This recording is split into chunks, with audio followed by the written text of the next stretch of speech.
cap each coil with fiberglass insulation. Then they insulate the portion of the coil left outside the slots with fiberglass sheets. Fiberglass wedges are inserted, locking the coils inside the slots. Once all the coils are inserted and insulated, workers begin preparing the connection. They slip an acrylic insulation sleeve over both ends of each coil. 13 coils, 26 ends. Then they group these insulated wires into large power cables. The number of wires per cable varies according to the speed and voltage of the motor.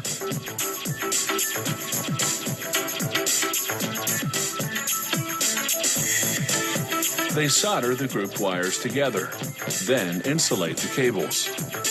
They tuck some inside the stator and leave others accessible to be attached to a power source when the motor's installed. Now, using a cord made of heat and chemical-resistant polyester, they bind the coils tightly to ensure they won't move when the motor spins. This unit of bound coils is known as the stator coil.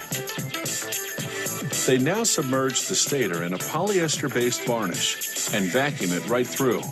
This thorough penetration makes the stator coil moisture-resistant.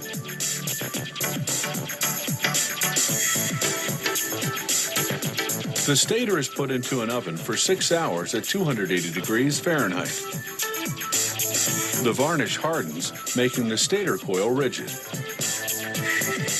Now they have to balance the rotor. If it's off-kilter, the motor will vibrate, hampering performance.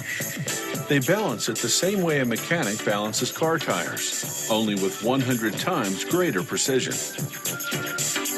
Now they slowly slide the rotor into the stator.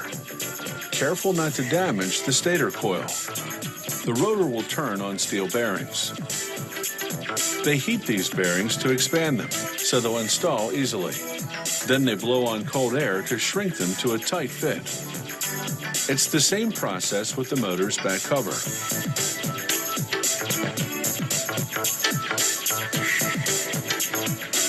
Now, they heat the fan and install it over the back cover. The fan's job is to cool the running motor so that it doesn't overheat and break down.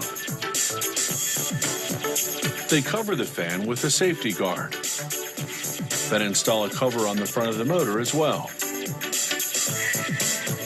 They run the finished motor through various tests to assess, among other things, insulation strength and performance. These industrial motors